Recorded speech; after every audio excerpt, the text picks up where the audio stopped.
Alors, merci beaucoup. Quand on a préparé cette journée magnifique ensemble avec Cédric Mabir et professeur Phil Larkin, on avait plein d'idées, ce qu'on voulait faire aujourd'hui. Et puis on a dit, on va aussi jouer les rôles des IPS et des ICLS hier. Voilà, maintenant on a travaillé pendant 2 mois avec beaucoup de pensées, beaucoup de réflexions et beaucoup de discussions pour en fait faire ce que Annette Kennedy nous a invité de faire, de vous montrer ce que font les infirmières de pratique avancée. C'est un essai et je remercie les étudiants d'avoir osé de faire ça avec nous. Mais c'est un essai qu'on devrait probablement faire beaucoup plus dans le futur pour vraiment bien expliquer pourquoi on est là et qu'est-ce qu'on veut et comment on peut contribuer à répondre mieux aux besoins de la société suisse.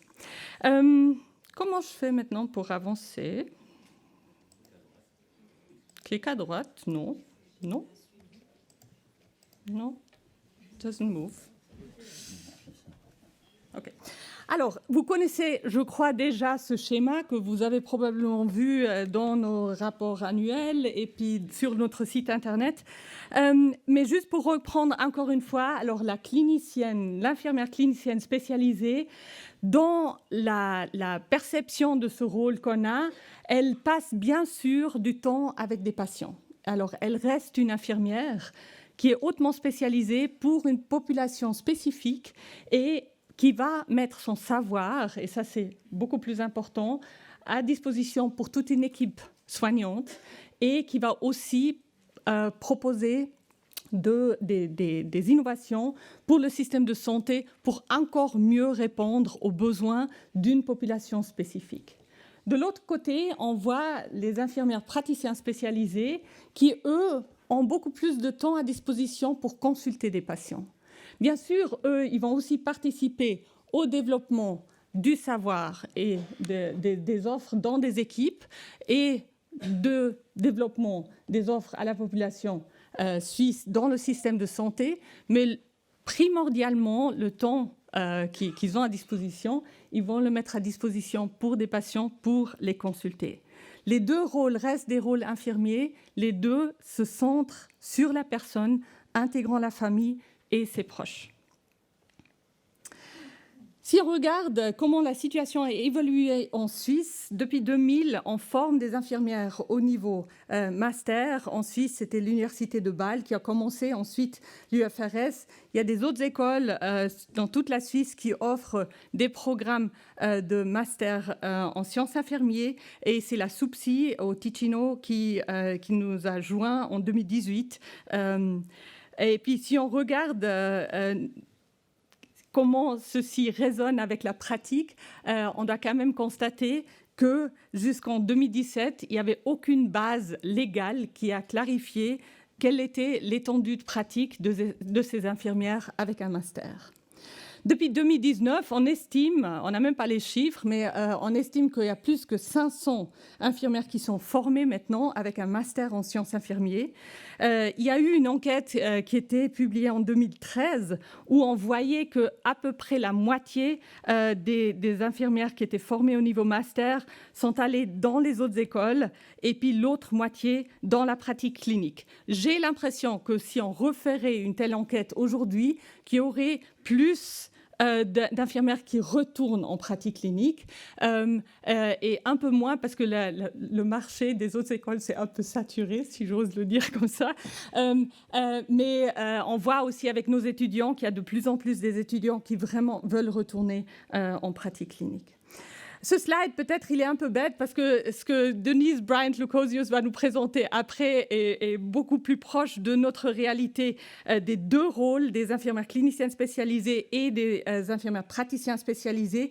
Cette étude-là, c'était une étude de Claudia Mayer qui a fait une revue de littérature pour identifier les facteurs qui contribuent au task shifting. Mais en fait, ce n'est pas notre vision, hein. Néanmoins, j'aimerais juste vous montrer qu'elle a clusterisé des pays au monde entier dans l'évolution qu'ils ont pris pour implanter les rôles de pratique avancée dans la pratique. Et ce que vous voyez ici en bleu, c'est des pays qui, en fait, ont mis à disposition tous les différents facteurs qui font avancer la pratique avancée, le droit de prescrire, de poser des diagnostics, de faire des tests et tout ça, mais aussi avec une formation qui va avec. Et puis là, on parle vraiment du rôle des infirmières praticiens spécialisés. La Suisse, elle se trouve où ? Tout en bas dans le cluster avec l'Allemagne, la France et d'autres pays qui, en fait, tous ces éléments ne sont pas encore réalisés. Mais il y a de l'espoir. Le canton de Vaud, comme vous le savez bien, en 2017, a adopté la loi sur la santé publique vaudoise qui, maintenant, a l'article 124 bis pour des infirmiers praticiens spécialisés. Je ne vais pas vous le lire, vous le connaissez, je l'espère, mais en fait, on a cette loi et maintenant, c'est la grande question, qu'est-ce qu'on va faire avec cette loi ? Alors, pour nous protéger un tout petit peu, pour ne pas avoir des retours que ça ne va pas du tout, ce qu'on a développé comme... Ce n'est pas un sketch, c'est un scénario, c'est sérieux ce qu'on fait ici. On va se projeter dans l'année 2025 pour accompagner en fait, des infirmières de pratique avancée dans leur pratique quotidienne.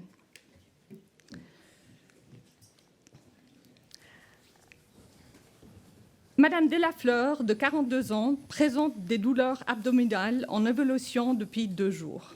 Elle arrive à l'hôpital seule, un vendredi soir, vers les 20 h. Elle est actuellement installée dans un box des urgences ambulatoires du CHUV. Bonjour Madame Delafleur.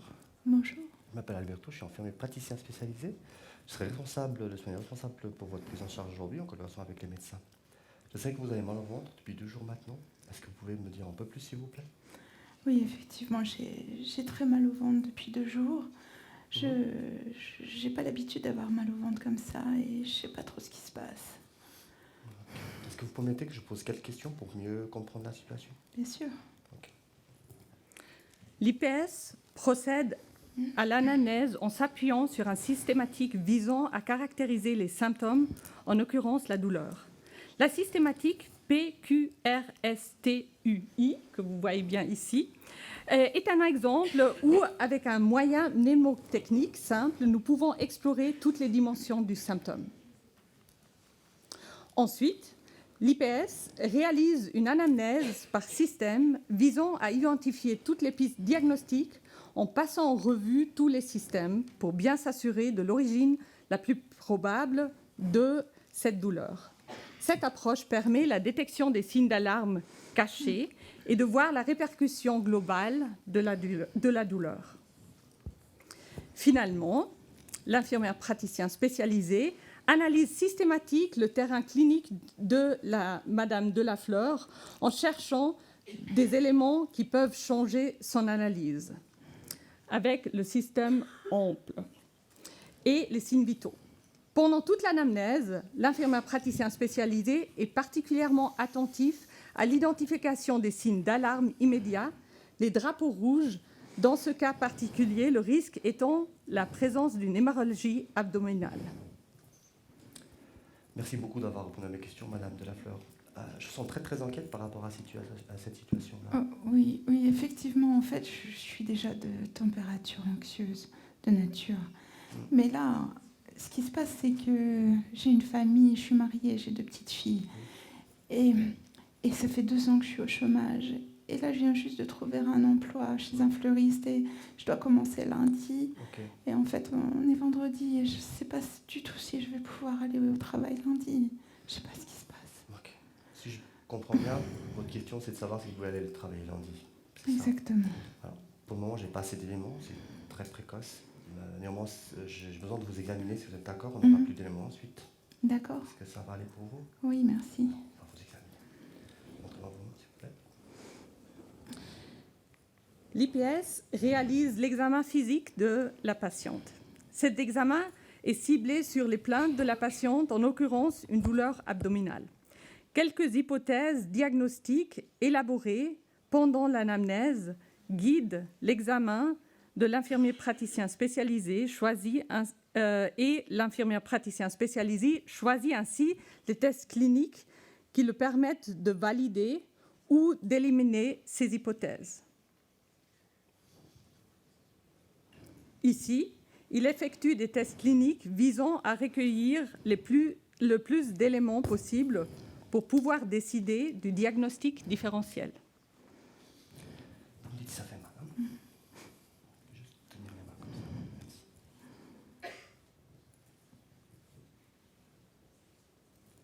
Là, ça fait mal. Je vais habiller un peu. Ça fait mal. Ok. Là. Ici. Ok.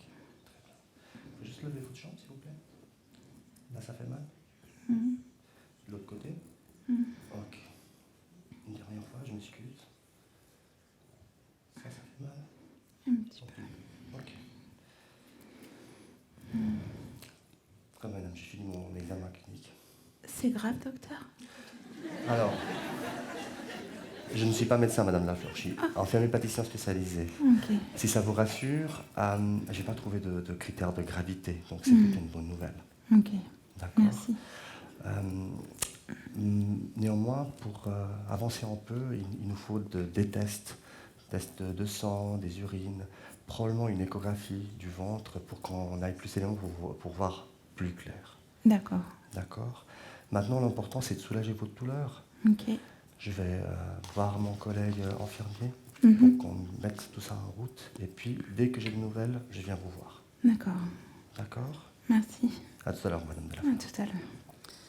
À la fin de la consultation, l'infirmier praticien spécialisé revoit ses hypothèses diagnostiques et réfléchit aux pour et contre pour chacune afin d'établir un diagnostic différentiel. C'est sur cette base qu'il procède aux prescriptions d'examens paracliniques et qu'il communique avec l'équipe. Il transmet ensuite le cas à l'infirmier avec qui il collabore. Bonjour Bekim. On a ensemble la prise en charge de madame Delafleur. C'est une dame de 42 ans qui n'a pas d'antécédents particuliers. Ça fait 2 jours qu'elle a mal au ventre. C'est une douleur qui est plutôt péri-ombilicale, aussi surtout axée sur les côtés, sur tous les cadrans de droite.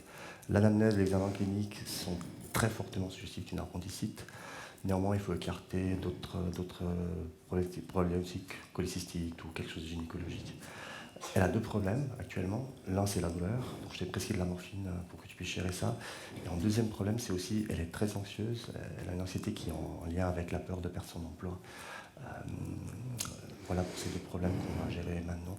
Je t'ai laissé toutes les prescriptions. Comme tu t'as sûrement imaginé, elle est à jeun, donc on prévoit quelque chose de l'opératoire. Je laisse la voir et puis on se tient au courant. Très bien. Je vais la voir et je reviens avec elle sur ces 2 problèmes. Merci, tout à l'heure. Bekim, l'infirmier diplômé, vient vers madame Delafleur pour effectuer les tâches qui lui étaient déléguées par l'IPS et profite du temps à côté de la patiente pour revenir sur les 2 problèmes prioritaires, la douleur et l'anxiété.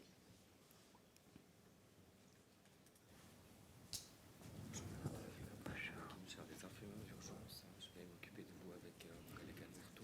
Merci. Si vous êtes d'accord, nous allons faire une prise de sang D'accord. et poser un cathéter qui va nous permettre de soulager vos douleurs, vous donner des médicaments.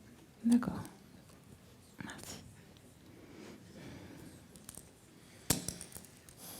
Au retour des résultats radiographiques, le diagnostic est posé. Il s'agit d'une appendicite aiguë.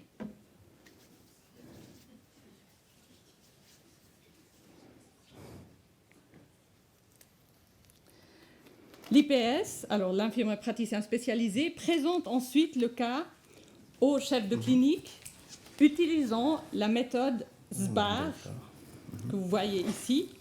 Il synthétise la situation et le contexte clinique, décrit les actions réalisées ainsi que ses résultats et propose un plan de prise en charge. Ce diagnostic est une indication, un appel au chirurgien pour une potentielle intervention chirurgicale. Après l'approbation par le chef de clinique, l'infirmier praticien spécialisé appelle donc le consultant et lui présente le cas. Il retourne ensuite vers la patiente et l'informe du diagnostic. Ok, très bien, on se voit aux urgences alors, merci beaucoup.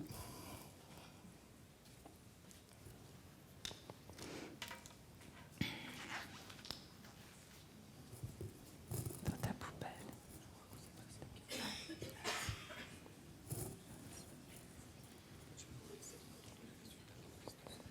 D'accord, merci.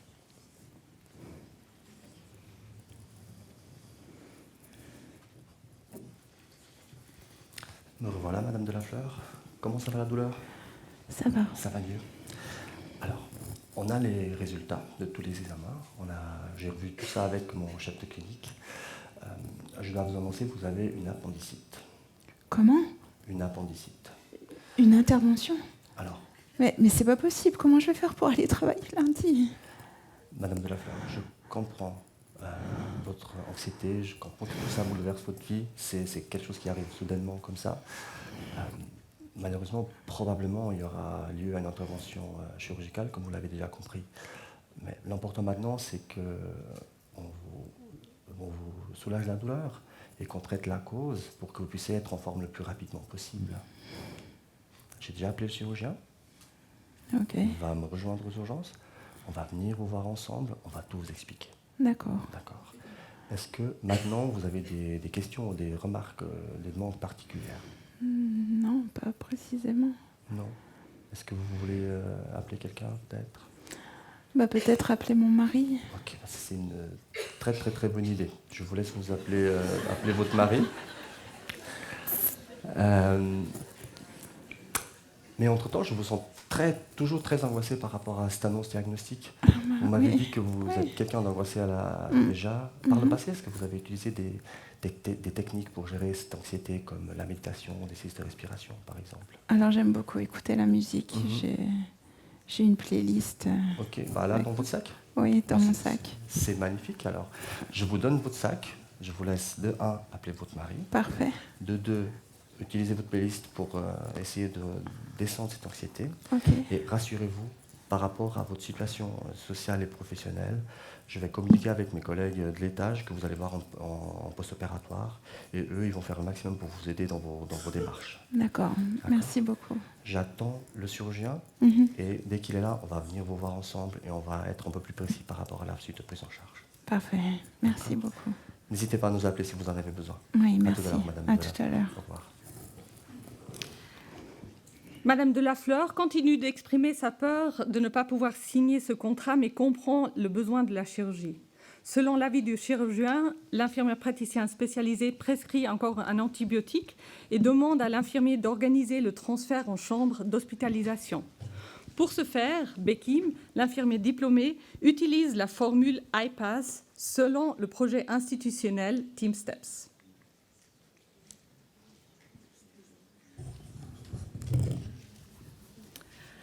Nous changeons le scénario maintenant. Après une intervention chirurgicale, Madame Delafleur est hospitalisée dans l'unité de chirurgie viscérale.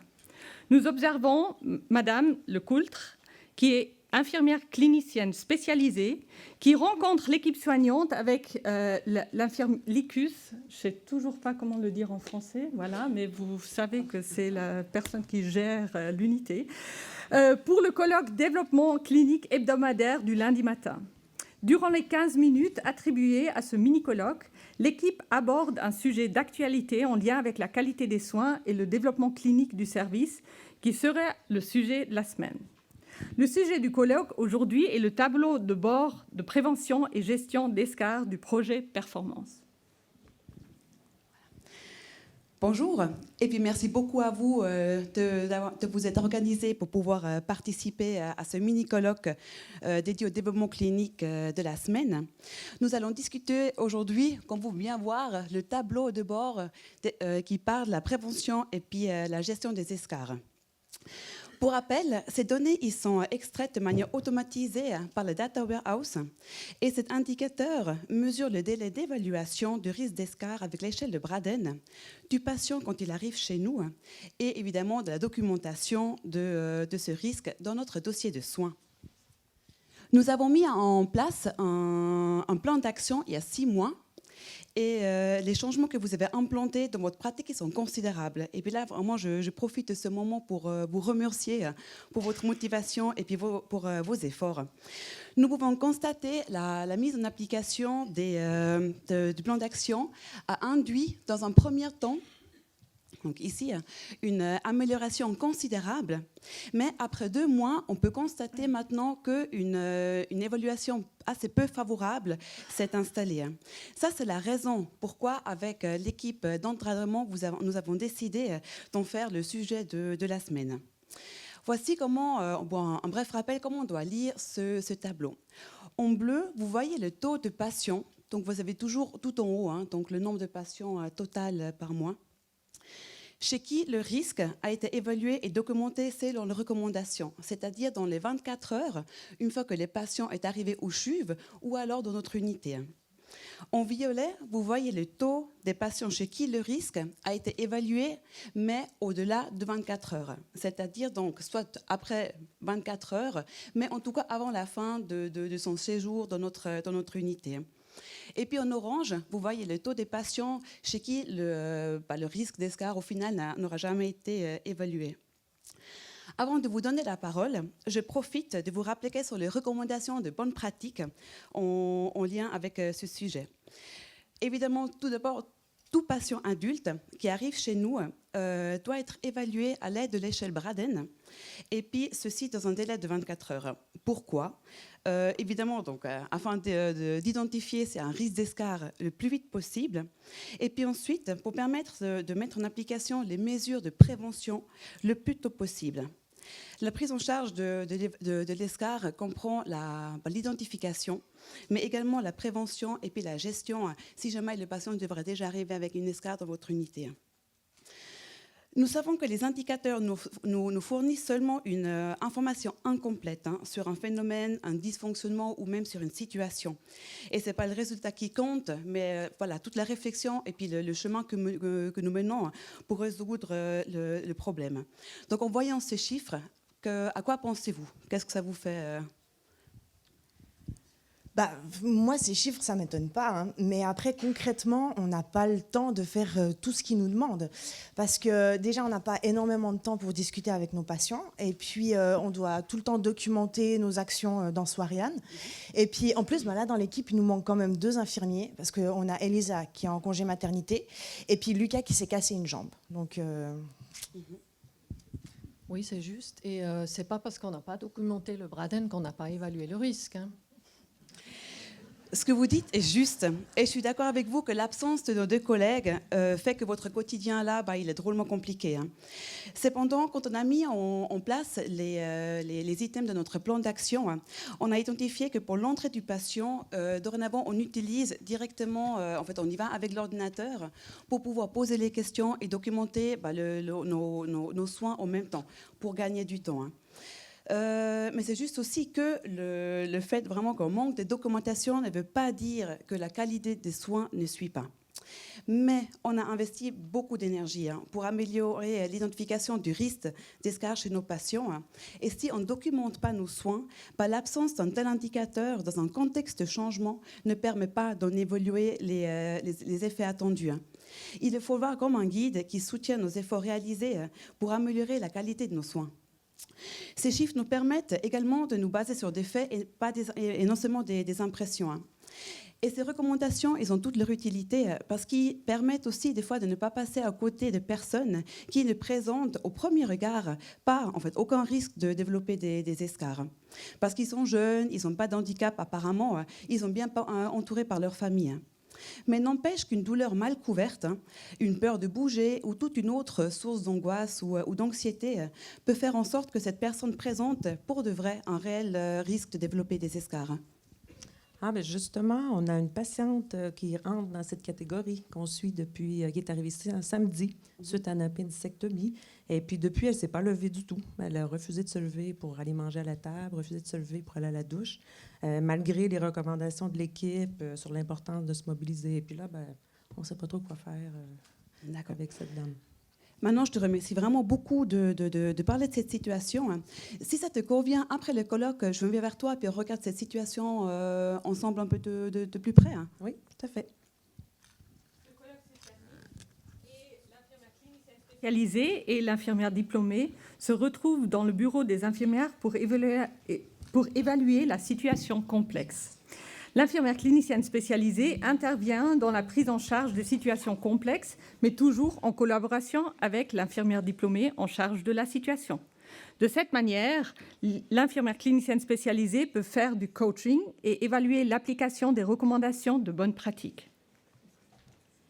Maintenant, est-ce que tu veux bien me faire un résumé de la situation et de me donner un compte-rendu de ton évaluation clinique du jour, s'il te plaît? Alors oui, comme je disais, c'est une dame que je suis depuis samedi, suite à sa chirurgie. Et puis, j'ai pu identifier 2 principaux diagnostics infirmiers chez cette patiente. Le premier, ça touche le système relationnel parce qu'elle est très anxieuse de commencer un nouveau travail aujourd'hui après une longue absence au travail, une longue période de chômage. Et puis, au niveau de la mobilité, comme on vient de discuter, elle ne s'est pas mobilisée du tout. Elle n'a pas demandé ses réserves, de douleur non plus. Donc, on a ces 2 systèmes qui nous inquiètent. Elle est stable autrement. Elle n'a pas fait de complications physiques qui pourraient expliquer qu'elle ne se mobilise pas. Elle est stable au niveau hémodynamique. Très bien. J'ai vu avant que sa voisine de chambre est en radiologie, donc elle est seule dans sa chambre, juste là. Tu seras disponible qu'on puisse aller la voir ensemble maintenant? Ah oui, allons-y. Elle se déplace jusqu'à la chambre.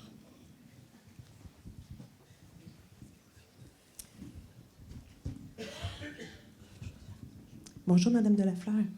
Bonjour. Je vous présente ma collègue infirmière clinicienne spécialisée. Et puis, on vient vous voir ensemble pour discuter de certains aspects de votre prise en charge. Est-ce que vous avez un peu de temps à nous accorder? Oui, Oui. mon mari gère mes 2 petites filles, donc il viendra plus tard. Ah, d'accord. Bonjour, Madame Delafleur. Je m'appelle Claudia. Je vous remercie beaucoup de nous accorder un tout petit peu de temps. On vient vers vous parce qu'avec Manon, on a parlé de vous. Hein. Et puis, on a un tout petit peu préoccupé par votre situation. Hein. Elle m'a dit que donc maintenant elle m'a dit que vous avez de la peine à vous mobiliser malgré donc les recommandations qui vous été transmises par rapport c'est important pour votre situation, et puis de manière générale elle vous trouve très préoccupée. Oui, c'est juste. En fait, je devais commencer un travail ce matin après une période de chômage pendant 2 ans, et puis voilà, on n'a pas réussi vendredi quand je suis arrivée aux urgences de contacter le patron avec mon mari, et puis là ce matin il doit gérer les filles et je ne sais même pas s'il va réussir à joindre le patron. Et en plus moi je n'ose pas bouger. J'ai vraiment peur que mes cicatrices elles s'ouvrent si je fais le moindre mouvement. Donc si je comprends bien, ça fait depuis tout le week-end, donc vous ressassez cette préoccupation parce que vous n'avez pas réussi à joindre donc votre patron comme c'était initialement prévu. Hein. D'accord, oui. Et puis votre mari, donc là, donc c'est lui un peu en charge. Donc c'est ce qu'on avait discuté sur le week-end, que c'est lui qui allait prendre contact avec votre patron. Donc là, c'est lui qui gère ça, plus vos 2 filles à la maison. Hein. Oui. Là, je suis en souci parce que je ne sais pas s'il a réussi à joindre. Ce qu'on peut vous proposer, c'est qu'on a une assistante sociale dans le service qui pourra assister vous et votre mari dans tout ce qui touche les démarches administratives, conseils et tout, parce que même moi, je ne sais pas exactement vraiment quels sont vos droits et tout, donc ça serait vraiment bien qu'on puisse avoir un avis quand même de cette personne par rapport à ça, puis comme ça, votre mari puisse bien vous occuper de vos enfants. C'est bien parce que je suis un peu en souci, vu qu'il doit gérer mes filles. Et en plus, je dois vous dire, c'est pas son fort, les charges administratives. OK, alors je vais contacter l'assistante sociale après notre discussion. D'accord, merci. Et puis concernant la mobilisation, qu'est-ce que vous avez retenu par rapport aux recommandations que Manon vous a transmises?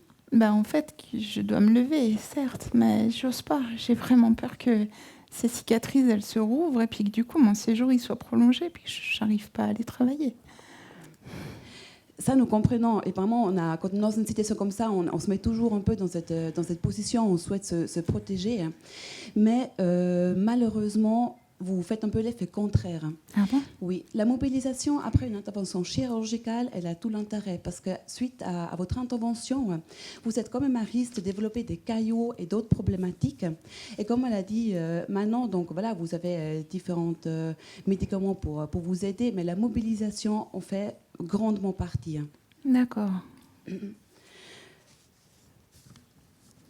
Donc là, il y a l'anxiété d'un côté, mais est-ce que, par exemple, la douleur aussi, elle est mal gérée? Est-ce que ça peut être une raison aussi pour laquelle vous vous mobilisez peu? Non, la douleur, c'est correct. Je suis un petit peu tendue, mais ça m'est déjà arrivé de prendre des médicaments pour me détendre. Mais en même temps, on m'a toujours dit de ne pas trop abuser de ces substances. Donc, j'ose pas dire. Oui.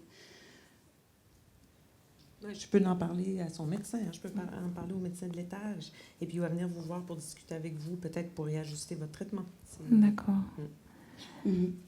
Et puis, par rapport à le fait que vous avez peur de vous lever. Hein. Oui. Oui. Je peux demander à notre collègue à SSC, si vous voulez, qu'elle vous accompagne pour marcher. Et puis, vous pouvez demander vos réserves sans autre pour les douleurs. Hein. D'accord. Merci. C'est une bonne idée. Ouais, c'est une très bonne proposition. Hein. Ouais.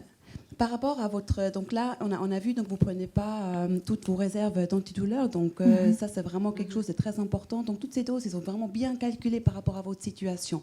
Donc là, n'hésitez pas de vous adresser à Manon pour les avoir. D'accord. Mais auparavant, est-ce que vous avez pris un autre traitement vraiment plus par rapport à vos peurs? Quelque chose qui va permettre de vous détendre un tout petit peu concernant la situation? C'est ce que j'ai dit. J'ai déjà pris une fois ce médicament, mais voilà, je n'ose pas trop en abuser.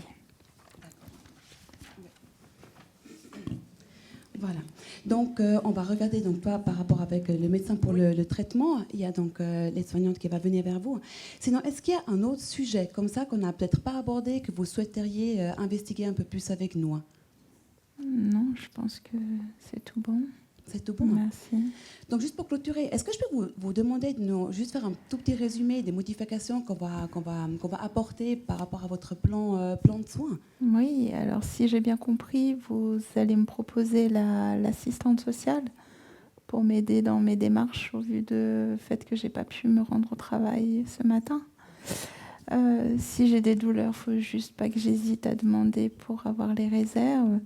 Et puis demander aussi, préciser au médecin si tout à coup j'ai des médicaments autres que je prends pour qu'ils puissent adapter. Et puis enfin, j'accepte bien volontiers l'aide de votre collègue pour m'emmener un petit peu marcher. C'est juste. Je crois qu'on peut dire que c'est un sans faute. Donc maintenant, donc, je te remercie donc, de veiller à ce que les changements se réalisent. Et puis à vous, Madame de Flamme, merci beaucoup de nous avoir raconté un peu de temps. Hein. Et puis surtout, n'hésitez pas de vous adresser à nous vraiment pour toute préoccupation. Hein. On peut seulement vous aider si vous osez nous dire, hein. Sinon c'est toujours difficile. Donc vraiment de vous gêner à aucun moment, j'ai envie de vous dire. Merci beaucoup. Merci Alors, beaucoup à vous. Je vous reviens avec Parfait. le retour pour l'assistante sociale et le médecin. Merci. Les Au revoir, personnes se disent Au au revoir, revoir. madame. Et l'infirmière clinicienne spécialisée et l'infirmière diplômée se retrouvent dans le corridor. L'infirmière clinicienne spécialisée fait un feedback à l'infirmière diplômée sur l'entretien qu'elle vient de mener auprès de la patiente. Alors maintenant, merci beaucoup. Hein. Vraiment, ton évaluation, on a bien vu qu'elle était juste. Hein. Donc, les problématiques que tu as identifiées, elles étaient tout à fait valables. Peut-être pour une prochaine fois, n'hésite pas vraiment de proposer des actions bien concrètes, hein, par rapport aux soupçons, vraiment même si c'était bien identifié et tout, d'aller plus en détail. Mais sinon, vraiment, je te félicite pour l'analyse que tu as faite de la situation. Merci de ta présence pour tes conseils. Voilà. Nous espérons qu'on a pu vous donner un petit aperçu de ces rôles en devenant très concrets, en créant ce scénario pour illustrer ces deux rôles de la pratique infirmière avancée, les infirmières cliniciennes spécialisées et les infirmières praticiens spécialisés. Un grand merci.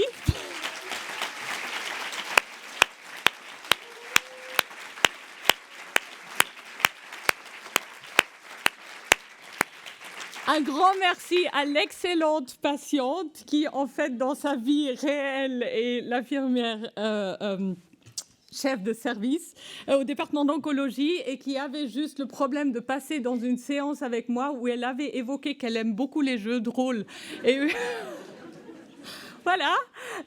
Et puis, un grand merci aussi à Justine Wicht, Manon Savoie, Becky Mehmetaï et Pascal Ullmann. C'est des étudiants qui actuellement font leur master en sciences infirmières avec nous et qui se sont mis à disposition pour jouer ce scénario. Merci beaucoup.